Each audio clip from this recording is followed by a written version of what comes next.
All right, everybody, here we are at the aaeglass.com studio where we've got this pretty little nugget right here, this Christmas tree, a snowy Christmas tree at that. Check it out. You can make it into a little light. It's fantastic. We're going to get into the tutorial right now.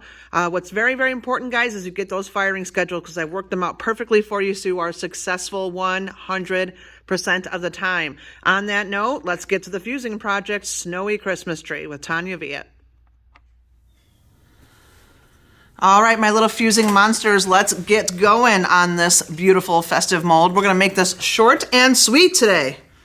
I know you can't believe it because I talk a lot, but we're gonna give it a whirl, okay? All right, so here we have our Christmas tree mold. The very first thing we wanna do is kiln wash this or coat it with Zip. Zip is a spray kiln separator. There's a time for Zip and there's a time for kiln wash. Whenever there's little nooks and crannies like this right here and little grooves and things like that in molds, I like to use the Zip. The thing with the Zip is I would do 4 coats on this mold, and you can they dry very quickly between coats. But when you refire it, when you do another Christmas tree, you're going to want to add 2 coats of Zip. There's instructions at aaeglass.com under the Zip product, how to use it, and plenty of YouTube videos as well. Now, you could use kiln wash, but it's more cumbersome, and the kiln wash will kind of drip into these low points right here, and that can cause some issues with applying it evenly. So I definitely suggest Zip for this.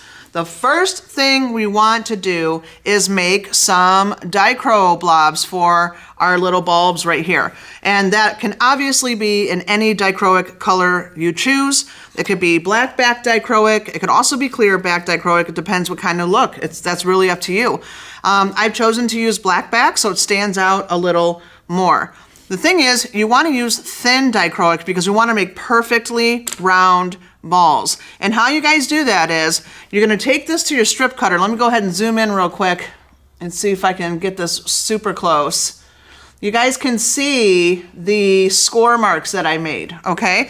So you can certainly use a ruler or a straight edge to make your score marks with your glass cutter, or if you have a strip cutter, highly recommend one for the studio. It saves you so much time. Or a beetle bits, something like that where you can cut straight lines, that would be good too. But the secret is you want 1/4 inch perfect squares to make a perfect dichroic bulb, which happens to fit perfectly in this mold. I've already done that work for you. So to make this easy, this is a little 2x2. This is a silvery blue, just to show for an example. And you make all of your score marks 1/4 inch apart, like a checkerboard pattern. Go vertically, flip it around in the strip cutter, and then go horizontally so you have a checkerboard. Make all your score marks first, then you break them, okay? So let's go ahead and do that. I'll do that up close. So once that's done, you're gonna take your breaking pliers and go right from the middle, okay? You always break strips from the middle and then outward. See how easy that is? It's really difficult to make the score lines, guys, and then break one by one. I find doing this as a checkerboard works pretty well. So you just kind of half it every time that you break it. And then these little guys, I'll show you. So you don't want to have rectangles. There's a couple rectangles here on the end. That's going to make an oblong pillow, and we don't want that. We want to have perfect squares. So just use that for something else. I'm sure you guys have tons of dichroic scrap. You could do this too. And so now I have my grosures. You want to use grosures when you're breaking little pieces off the end. I just pull it out, and then there's my squares. Okay? When you're using grosures, I've said this in a gazillion videos, you don't break down. That is going to cause glass to spider everywhere. You grab a hold of it real tight, right by the score mark, and then pull. It should be very effortless. Pull. Okay, so now we've got these squares. I'm gonna go ahead and put a firing schedule in for each procedure that we do after that step is done. So at the end of this segment, you're going to get a firing schedule. This is real simple, guys. Take it up to 1500, go for 10 minutes. I like to go 1500 for 10 minutes on a full fuse so they really, really ball up for me. But you definitely want to use thin fire paper with this, because if you just put these on your shelf and then you get shelf primer that sticks to these little squares, what a pain to watch. It's a nightmare, forget it. I mean, we're talking about this little square of thin fire here, 2.5 inches that will fit. You know, look at all these dichro squares. So you need about 30 of those, 30 bulbs to fit into the mold. I think it takes 30 spaces or so, 28, 30. And then here are my fired balls right here after the firing. So take a look at this firing schedule right after the segment. So looks like my studio assistants here made some nice silver and gold. So those look super cute, super easy. Throw them in your kiln shelf. Even when you're full fusing something else, just put them in the corner. So you see right here, this is kind of a, I don't know if you guys can see that, but it was a rectangle. It wasn't cut into a square, so it kind of made this oblong shaped pillow, which won't fit into the mold, okay? But now we have our bulbs, and so the possibilities are endless with that. You can use clear, but make sure it's thin, and they're 1/4 inch squares into balls. Then we are sure, let me put that camera back out now. We are absolutely sure that this zip is dry on here. So what you're going to need is 446 grams of glass in order to fit in here. And obviously you can use Bullseye or System 96, I'm sorry, Oceanside. That doesn't matter. And just as long as it's all compatible, but we need 446 grams. So let me go ahead and get out a scale. We're gonna put this aside for now and cut up our glass.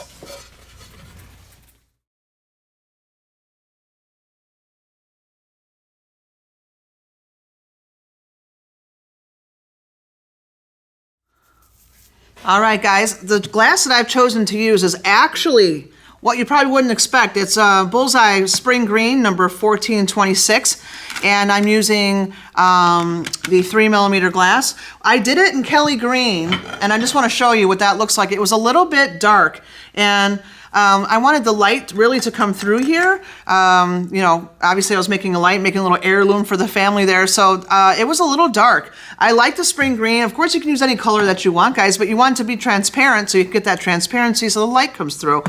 So that's kind of cool. I will tell you that 446 grams of glass. We're going to weigh it out right here on the gram scale, but this is 1 5x10 and a half of a 5x10 of glass. So like a 3/4 of a 10x10. So just so you have reference, so they're very cheap to make. And with our Black Friday sale, all Bullseye being 25% off, it's even better, okay? And that sale does go till November 30th. We're doing long. So not only am I giving you a present, a free video, you're also getting 20% off site-wide, and these molds are also 20% off. These are brand new molds in the industry, and nobody puts them on sale, but we are for Black Friday, and I think that's pretty awesome, all right? So anyways, we got this glass, and guys, you know what? I'm gonna cut this up the same way that I do the dichro balls. This, I go about, you know, an inch for the squares. I just eyeball it. This is how simple this is. This literally will take you 20 minutes to make one of these, and the results are fantastic. And I'm normally not into Christmas stuff. You guys have never seen holiday videos from me ever. This is the first one. But let me tell you, I thought that is a cute gift or heirloom for somebody. I go, and this can be made in 20 minutes. I mean, that's awesome. And you don't need a huge kiln. So these stand about 13 inches tall, or no, 12 inches tall. I think the mold is like 11.9, something like that, but it's definitely doable for smaller kilns as well. And what a great gift, guys. You could, if you forgot a gift for somebody, you could just bust one of these out in 2 days and show up with a gift. I think that would be pretty cool. Okay, so I'm just guesstimating. I've got some big chunks here, and I kind of go like 3/4 to an inch wide, and then I turn it. Obviously, I'm cutting on the smooth side of the glass with my glasses. I'm using a Bullseye straight edge here. I don't even measure it out. You could also use a strip cutter, but just doing that checkerboard pattern with your score lines, just like you did with the dichroic. So I'll go ahead and finish this up.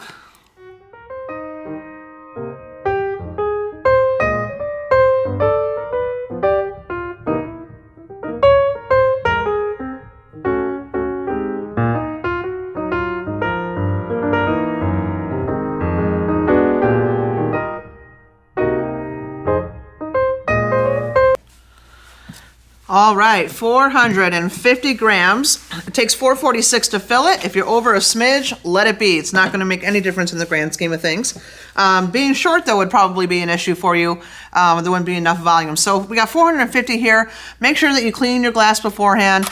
Make sure that there's no, glass marker on there, the yellow or the white from the manufacturer that will fire onto your piece. And I don't think you want a big 46, hanging out in your piece when you're done fusing. What a waste, right? All right, so we've got our grams of glass, and we're going to do one more little prep thing for the star, and then we're going to build this Christmas bundle of joy. Okay, guys, so I've got my mold sprayed with zip. I've got my glass ready, and how I do the star up here is I just take some clear, thin dichroic scrap, which I know most of you have drawers full probably, and all I do, guys, is super simple, is I just mash it up. I take a bunch of the scrap, the little itty bitty things, and I just literally roll this in a newspaper and smash it with a hammer and smash it up. That's how I got it. Just takes a second. And I just fill the star. So I like to do the star and the dichroic baubles first. And these tweezer scoopers are amazing. Again, on aaeglass.com. Not only are we giving you guys 20% off site-wide until November 30th, 2021, in case you guys, sorry, you folks watching this a year later, but we also give free shipping for retail orders over 200. So now we're talking 35% off site-wide. That's about what it comes out to be. So it's an incredible sale. Take advantage of that. All right, now I've got my little baubles here. I'll just dump them out so you guys can see them on camera. Okay, and you want the baubles to go in first. You don't want to try to put them in later.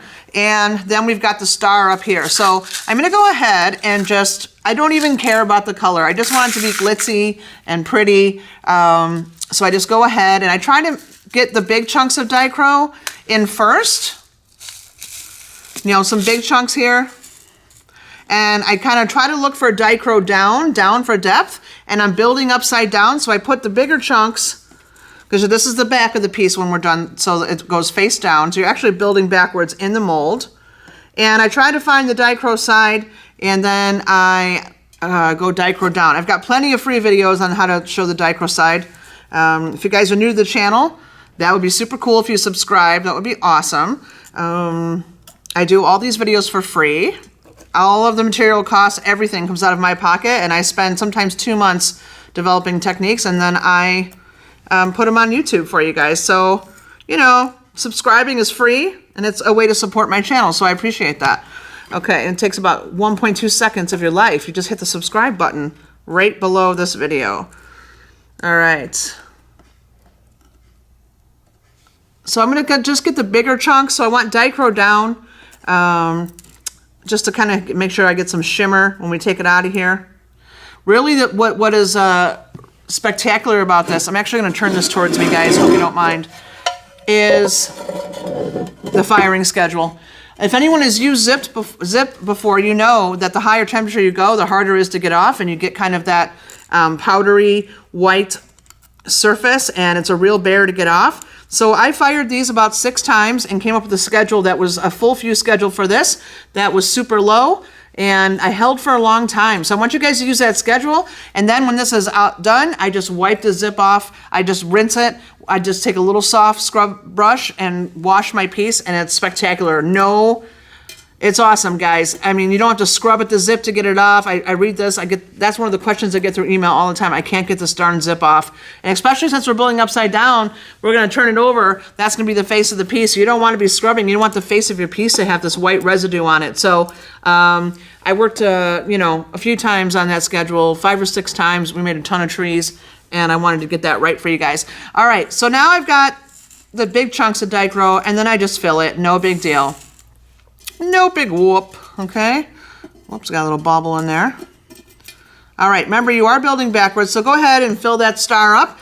There's no problem with you guys putting a little piece of coarse, clear frit in here if you have to get into these nooks and crannies. But, push stuff in there and then fill it up. Fill up that star, okay? So I do not include this in my 446 grams of glass that I need to make this Christmas tree. All right, done. Easy peasy. Now, you guessed it, we're gonna take these baubles right here, and I am gonna come in a little bit closer on camera. There we go. And so your dichro is going down. Think D for down, dichro down, D, D, down, down, okay? Because we are building this backwards. So I've got gold and silver. So you can easily see, I just kind of try to fill this up. And I think it takes about 30. We can count when we're done. And then, you guys can use red, silver, blue, whatever you wanted, any color you wanted. Sometimes the tweezers work, and sometimes I just use my fingers. It depends what's going on with me at the moment. See, like that's, yeah, I think fingers are probably even a little easier with this, guys. You could just flip them over. All right, so I'll go ahead and fill this up, and then we're gonna get to taking, using some white frit, and we're gonna do the snowy edges of the tree. I liked, the first samples we made the evergreen tree, and I came out, I said, man, that's gotta be snowy. So we're gonna have to work on that. So we did, we made them snowy. I thought that was a little bit more authentic. The light bases, that you can purchase. They're on the website to go with this. They're also 20% off. They're ceramic and they are paintable, easily paintable. So you guys could go to the store, to the craft store. You guys can get the metallic paints and make the bases, the light bases, silver, gold. We actually did spray paint ours. We painted it just a nice gloss white. I thought that was fitting with the snowy tree look. So yeah, you guys can, there's a lot of cool spray paints out there, and you can come up with some pretty cool ideas. So they are paintable, which is nice. And the thing is, you spend the money on the mold, you spend the money on the slumping mold, the draping mold, and let's be honest, it's not a lot in glass. 446 grams, we're talking $7-8 in glass. I mean, it's no big deal. You guys probably got scrap all over the place. All this is scrap. I mean, the green that I had, well, I should say the first 6 we made were scrap. I had to pull out of the store today, but yeah, the investment is the mold, but and the slumping mold, the conic mold that goes with this, that's an investment to buy the 2, but then you can make these very, very inexpensively over and over again. And I'm hoping you guys can get these in time for some holiday shows, because I think these will really sell. They're super, super cute. I love the light. The lighting feature is amazing. And I think I have a picture right here. I'm going to show you this. That when you light them up in a dim room, the tree shows on the table. I mean, come on. Are you kidding me, guys? That's awesome, okay? All right, so let's see. Let's finish this up. I'm kind of going haphazardly, not really paying attention, just randomly doing silver and gold. So you guys can get as methodical with it as you would like. And I think, did I get them all? No, I missed some on the bottom. Fine white frit. Now let me tell you something, because we did it 6 times. Put more down than you think, because I just kept, the first one came out. Actually, this was like the second or third one. It came out, and I said, oh, we need more snow. So fill it up a pretty decent amount, which I'll show you right now. And this one had a lot more. You know what I mean? So you can get as snowy as you want, everybody, okay? All right, but here's what's important. This is sprayed with zip. So you guys are gonna need a very soft brush. Soft paintbrush. If it's too, those really cheap ones, bristly, you're gonna scratch the zip, and what's gonna happen is after you fire your piece, that little scratch is going to be a groove in your piece, and you're going to see that. Now, it works because it's a tree. Let's be honest, there's grooves all over this darn thing, right? So, are you gonna see it? No, but you also don't want to risk having any part of the glass stick to the mold. If you don't have enough zip on here, this thing is going to be a sculpture with this and that, and the mold is gonna crack. So that's not what we're looking for. All right, so I use my tweezers, and I just go in all the little grooves, and I take my 113, and it's fine frit. That's very, very important, fine frit. Okay, and I just drop it in all the little grooves, okay? Now, I'm not gonna do this whole thing because that would bore you to death, but what I wanna tell you is I kind of push the frit towards the bottom here. So it's like the edges of the tips. You really can't go wrong. But I want that green to show up on the top of a groove and the white down here. And also, this is important, take a little bit in your little scooper and make sure that those bulbs that you put down are covered, because the bulbs will, the snow will come around the edges of the bulbs. Let me show you right here. And that will look pretty realistic. Here, let's go in tight right now.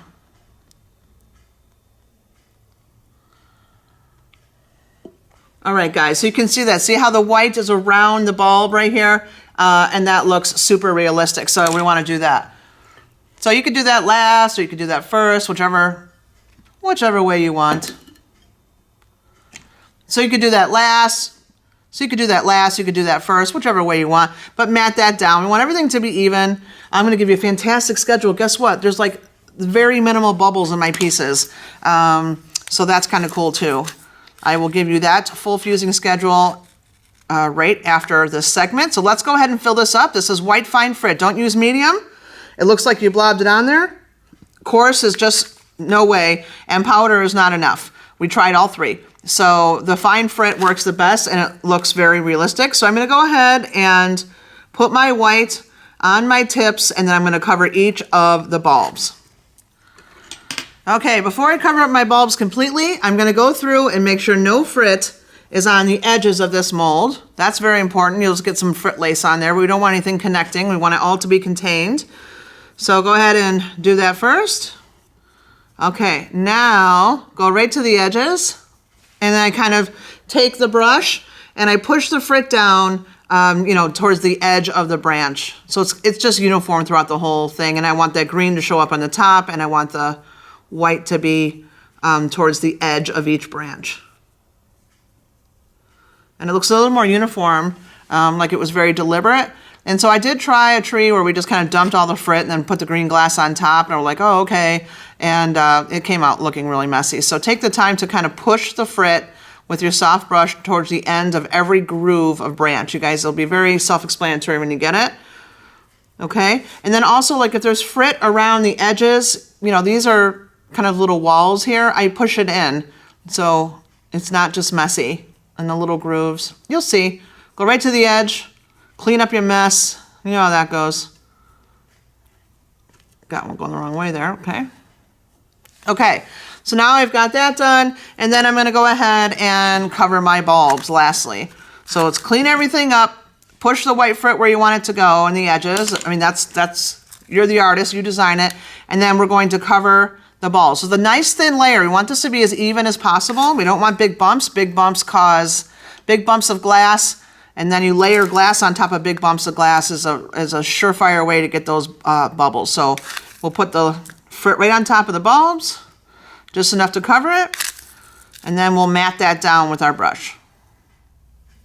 All right, we've got all of this matted down. It's okay the black shows. I basically want that white frit to come in around, because the bobble doesn't fit in here absolutely perfectly. It's nestled in there great, but it leaves a little room for that white frit to kind of come around there. All right, that's great. Now we've got our 400 and I think we have 50 grams of our spring green transparent glass. Of course you can use opal glass with this, guys, if you're not gonna do the light. There's also a great slumping dish. I'll show a picture right here. You can do any color you want. You can just slump this into a dish and not do the light. That's another option you can do with these. This mold goes with that.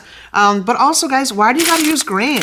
Use cobalt blue or, a nice, transparent blue. You can do a red transparent Christmas tree. It's your party. Do what you want. You're the artist. You could, make different colors. That'd be awesome, okay? All right, now I'm gonna start. I don't just dump the glass in. That's not what you wanna do. So if you have some pieces that are kind of haphazard like this, where I don't take my time cutting, I don't take my time scoring, I just slice, slice, slice, cut, cut, cut. And if I have a little piece with a triangle, I'm at the end because it was like a flared piece, I'm all right with that. I just go right into the end right there because it kind of fits. You might have to finagle some pieces. For example, I like to take my squares, cut them, score and cut them into triangles to get into these areas of the tree. It kind of makes sense, right? So that's what I do first with my squares. So I'm gonna go ahead and do that first. All right, so you're gonna cut those squares diagonally and then use the triangle to go in the edges of the tree. That kind of makes sense, right? Because you don't want to put a square. It's like putting, a square peg into a round hole, so it doesn't work. So cut that, score right in half. And then you've got that going on. It's not a hard project, guys. As you can see, it's very easy. It's just creative. And I just worked out some of the kinks for you, okay? Especially that firing schedule. And the snowy tree thing is super cool. Okay, so I'm gonna put all this glass on here. I'm gonna put it through the entire piece. Now, what you wanna do is if you have a little bit you know, glass is going to melt down into the edges, right? Down like that. So you don't want to pack the edges with a bunch of glass. You kind of just you know, the majority of it is here, you know, and then let the edges flow.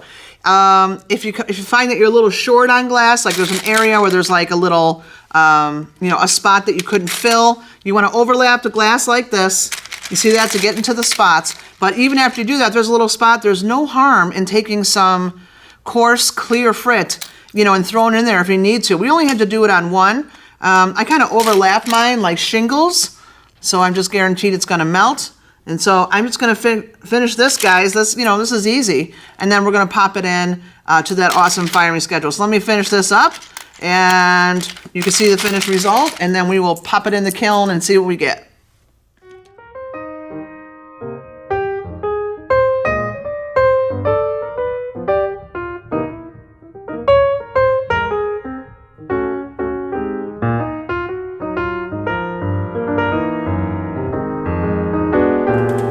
All right, so here I am. I'm all done. What I want you guys to do is a final check. This is important. Make sure there's no frit, you know, from your snowy stuff there. Also, see how this is like overlapping. This is overlapping right here. I want to get that square inside the mold. Even if you have to prop it up a little bit, make sure it's not laying outside the mold, guys. You're going to have a, you know, a stickler, whatever, I don't know, a glass prickly thing hanging out. It's going to connect to this.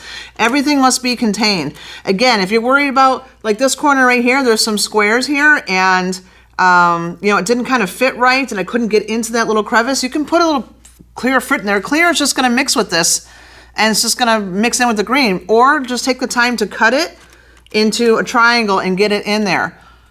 Okay, so like this one's making me nervous. It's overlapping, and it's overlapping out of the casting mold onto the edge. So I'm going to put it down here. You want to make sure that you're even. It looked a little heavy right there. You know, a final check. And this looks good, guys. Whoops, there it is again, over. I'm only telling you this because we did that mistake. Look at this, is looking a little light down here. Just make sure it's even. Take a second look. Now, that's all you need to do. We're going to pop this into the kiln at this fusing schedule right here. And let's see what we get.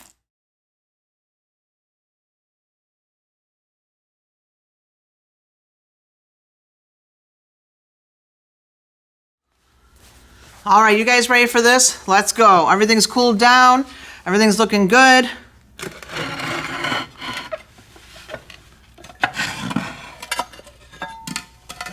Oh, baby. Here we go. Mama like, mama like. All right, look at that, guys. That's amazing.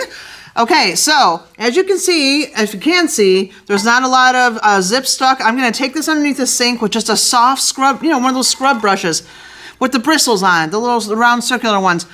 And I'm gonna count how long it takes me to wash this. There's no scrubbing and craziness. We obviously have to clean the front of the piece. And if you do wanna reuse the mold again to make another one, I would give it 2 quick coats of zip. My dichro balls turned out wonderful. I have snow around the balls. I've got the snowiness. The dichro star, I could have done a little better job going dichro down to get that to shimmer. But again, I was rushing, you know, my normal trees. I don't do that. You know, to show that. Also, you guys can just use white frit for this, or yellow frit, and then you can go to the Michaels and get the PBO. It's PEBEO glass paint. They have the metallic shimmers, the gold and silver, and you can actually paint your star. And it cures in 24 hours. So that'd be cool. So let me go ahead and wash this off, and I'm going to show you about how to slump this. All right, guys, I am all clean. It took me 12 seconds. 12 seconds to wash this guy, make sure it's all dry. I washed it, dried it. It's amazing, everyone. It's amazing. It's just fun. Oh, you guys also use these next year's for a holiday show. You'll sell the heck out of them. You'll make your money back from these molds faster than you can imagine. Here's one thing I want to tell you before we go into the slumping. This is the conic mold that goes with the Christmas tree. All of these links of the supplies, all the information of the supplies, what I use, I mean, everything is below this video in the description. There's a little arrow, and you open that arrow to expand, and then you will see, you know, everything, all the supplies and all that good stuff, okay? And then links directly to the molds. So this right here, I would not use Zip. Zip is more expensive than kiln wash, so I save it for the molds that are really detailed. I would use kiln wash on this. I do 7 coats of kiln wash on all our molds. We probably re-kiln wash them, oh my gosh, I don't know, once a year, maybe, if that, depending how much we use it. So this is just kiln wash. And again, 7 coats, 7, 8 coats, and let that dry. And so then what I want you guys to do is just balance this on here. You can use a level if you like. I've only been doing it just like this, and they've come out perfect every time. Just kind of eyeball it, get down low, and look here. And then you're going to go ahead and slump this guy. And it's a really good schedule. And I've actually added a segment. The manufacturer has a good schedule, but I take the annealing down all the way to room temperature to make sure there's no cracking. So you can use my schedule, guys. It'll be after this segment. Also, when you guys put molds in the kiln, make sure they're raised up off the shelf. Put them on some kiln furniture. So you don't take your shelf out, but molds should always have airflow going underneath so that air has a chance to circulate. We won't have any cooling down or annealing issues. So yeah, just eyeball it and center it, and you know what it's going to look like. I'll show you right here. It's going to look like that. This little curved guy, okay? If you want to get the light base, oh, I love the light. You got to have the light base, guys. They're on the website too. Again, you can paint this bad boy whatever color you want with spray paint. They come with the cord. It's a whole kit. Comes with the cord, comes with the light. I mean, you're just ready to go. All right? And then you can put that on. I'll go like this for the camera, but I'll show that other one I did. Oh, so cute. So cute. All right, guys, that's it. What do you think? The firing schedules are there. The stuff's down here. Also, I want to tell you one more thing. We did start channel memberships on YouTube. Wait. Before you go leave and go, I've already heard this. Just wait a sec, because this is good, okay? Now, as you guys know, I am on YouTube quite a bit. Every single video that I put on YouTube has been free for 15 years and always will continue to be. I am not going to charge for any YouTube videos. However, YouTube has done a thing to help out creators where you guys can join what's called a channel membership. There's a little join button here below. It's super cheap, guys, a few dollars a month, and it helps support the channel because, again, all of my supplies, I don't have anybody sending this. I pay for it all. Plus, sometimes it takes 2 months of my time to do it. I don't get paid for it. So yeah, if you want to support the membership, we're going to give you guys some cool emojis, and then we are going to do monthly giveaways to aaeglass.com for YouTube channel memberships, where we will draw for gift cards, and I'm working on also doing private live streams from our channel memberships. So now we're talking $7 a month for that, guys. So, or if you just want to buy me a cup of coffee or a Coors Light, you can do that too. If not, I still love you. Thanks for watching. They will still be free always. That was just to support, not aaeglass, Tanya Veit. So there you go, guys. Everybody have a great holiday. Thanks for joining. Hope you love it. This was nice and easy for once. Take care. Take a look at other videos on the channel. Bye-bye, guys. Happy holidays.